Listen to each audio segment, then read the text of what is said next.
Well, it's official. Mr. Joe Brady and the Brady Bunch is staying in Buffalo. The Brady Bunch, the Brady Bunch. And think about what this actually means for the Buffalo Bills. Joe Brady having a full off season to put his own flair, his own spark on this offense, not only scheme-wise, but also player personnel-wise. Maybe Joe Brady wants to accomplish something with another potential wide receiver opposite of Stefon Diggs. Maybe he wants to have a different philosophy here altogether and bring in a solidified running back. We have guys out there like Saquon Barkley, Nick Chubb, Derrick Henry, potentially available for the Buffalo Bills to mix in with James Cook as a dynamic 1-2 punch in Buffalo. Let's not forget the Buffalo Bills have the 28th overall pick in this year's NFL draft. But Brandon Beane has been known to make moves. Will the Buffalo Bills climb up from 28 to land another wide receiver to pair with Stefon Diggs? And just like Sean McDermott said in his press conference interview, how hard it is to take over mid-season and to accomplish things that Joe Brady and this offense was able to accomplish. The Bills finishing in top 10 in every category offensively with our running attack, with Josh Allen and this passing attack. The Buffalo Bills still did some excellent things. Keep in mind, Joe Brady had to adapt to Ken Dorsey's offense. This was really Ken Dorsey's offense. This was what Ken Dorsey set up in the offseason and prepared the Buffalo Bills for 2023.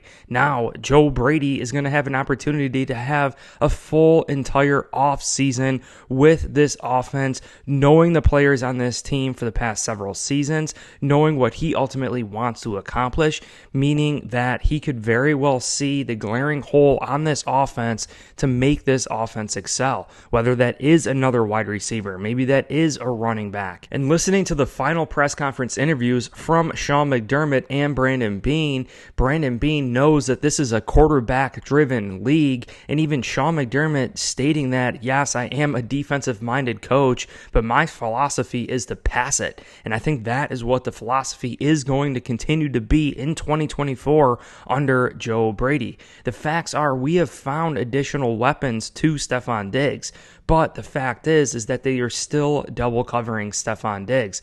And I think having another perimeter threat, we found X factors with Dalton Kincaid, with Khalil Shakir in the slot, but we need to have another boundary threat to take away that double coverage on Stefon Diggs, to open things up even more. Yes, we're able to win games with them double covering Stefon Diggs with Khalil Shakir and other players in the slot like Dalton Kincaid, Dawson Knox. There's 11 and 12 personnel with James Cook and running the football, but having another perimeter threat could very well take double coverage away from Stefon Diggs. It would create a total guessing game for opposing defenses as to which wide receiver we were going to throw to, and then it would ultimately open up the middle of the field for Kincaid, for Shakir. This is clearly the missing piece for the Buffalo Bills. And let's not forget the fact that we were missing explosive plays. One of Brandon Beane's first press conferences, he even openly admitted, stating that the final game of the year really shows the biggest holes or deficiencies on your team. And it's clear the biggest deficiency on the Buffalo Bills offense was creating explosive plays. But I think this has to merge a little bit with Ken Dorsey. We heard countless players talk about Ken Dorsey's philosophy, and what he built the offseason before 2023 was a short intermediate route tree, and he really wanted our players to have run after catch, that rack ability, yards after catch. And Khalil Shakir even admitted in an interview stating that every single meeting, every single practice under Ken Dorsey, it was always about run after catch. Ken Dorsey always brought up run after catch, which we definitely still need to have. Run after catch is definitely important, and we definitely saw that from Diggs, from Shakir, from a lot of the players on this team, even Dawson Knox, Rambo Knox, and the Smash Brothers. But I think you still need to have explosive plays, big chunk plays, 20 yards, 30-yard plays to get you down into scoring territory awfully fast. You see it with the Chiefs. We saw it with the Lions, with the 49ers last night. We saw it with the Baltimore Ravens. They come up with big, large chunk plays. Having a short passing game all the way down the field, having to march all the way down the field, having to call a high number of plays is really tough to do. And the Bills were fairly successful at doing that this year, but it's hard to do because just like Brian Dable would preach, it takes all 11 on offense to make the offense work. Whereas on defense, you don't necessarily need all 11 to be successful. Personally, for me, this is absolutely huge news for the Buffalo Bills to be able to retain Joe Brady here in Buffalo. Joe Brady and the Brady Bunch, including DJ Mangus, they actually go all the way back to William and Mary together to LSU, and I think this is absolutely great having that sort of relationship. And don't forget, DJ Mangus was brought in extremely late in the year. He had to understand this offense. He probably didn't even understand the verbiage of this offense. So how much of a help was he truly to Joe Brady? And I think now having a full offseason, DJ Mangus is definitely going to be helping out Joe Brady to the fullest. Joe Brady is going to know these players. He's going to put his own spark, his own flair on this offense, which is absolutely incredible. And we go back to LSU where Joe Brady was when he had Jamar Chase and Justin Jefferson on the same team.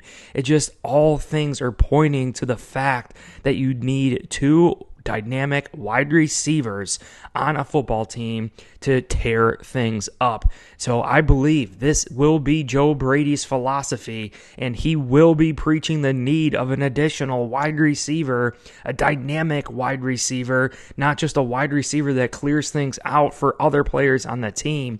We need a true threat opposite of Stephon Diggs, and I think we could either go one of two ways: to get a similar type skill set to Stephon Diggs, or we try to get a tall, physical type wide receiver that has elite speed, maybe just a smaller Zay Flowers type with a lot of agility, a lot of acceleration, and top-notch speed. But we saw that with Deontay Hardy, but Hardy is only 5'6". We heard Chris Brown and Steve Tasker talk about the lack of size hurts you as a perimeter wide receiver threat. And I think that is where the Buffalo Bills need to eye up. Having a true perimeter wide receiver threat under Joe Brady and the Brady Bunch. And I think Joe Brady and the Brady Bunch are going to come up with schemes too. It's not just player personnel, it's also different schemes, putting his own flair and spice on things, designing routes that are designed for chunk plays, having things work off one another. Dan Orlovsky, ESPN, always saying, hey, look, you need to have this route, and then you need to have another route that breaks off of that. We need to play complementary football, offense, defense, special teams, but our offense needs to complement one another. Each and every single play that is called should be complementing the other play that is called. In this running attack with Aaron Cromer, James Cook, maybe getting James Cook more involved in the passing game, especially deeper routes. Kind of saw that trend towards the end of the season that Joe Brady was getting James Cook involved in intermediate, deeper routes for James Cook, sending James Cook streaking down the sidelines for a deep bomb from Josh Allen. I'd love to see that a part of this Joe Brady bunch in 2024. And it's about the synergy between Brandon Beane, Sean McDermott, and Joe Brady working together, understanding what Joe Brady ultimately wants to accomplish for this upcoming season. Yes, we have some glaring holes on defense. AJ Epinesa, free agent. Cam Lewis, free agent. Taylor Rapp, free agent. Dane Jackson, free agent. Tyrell Dodson, free agent. So we definitely have some glaring holes on the defensive side of the ball. So we need to make sure that we fill those holes. But again, a dynamic offense, having an offense run up the score really should help out and complement this defense. You consider that Trey White's coming back. Von Miller should be 110%.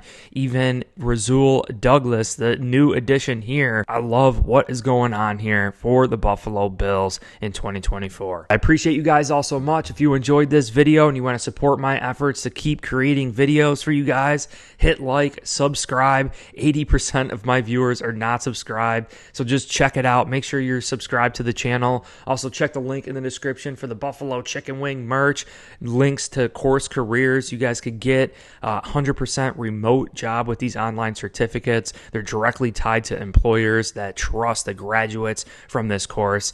But again, I truly appreciate you guys all so much. You guys are the best of the best within Bills Mafia. Hit like, subscribe. Joe Brady is officially our OC for 2024. Go Bills.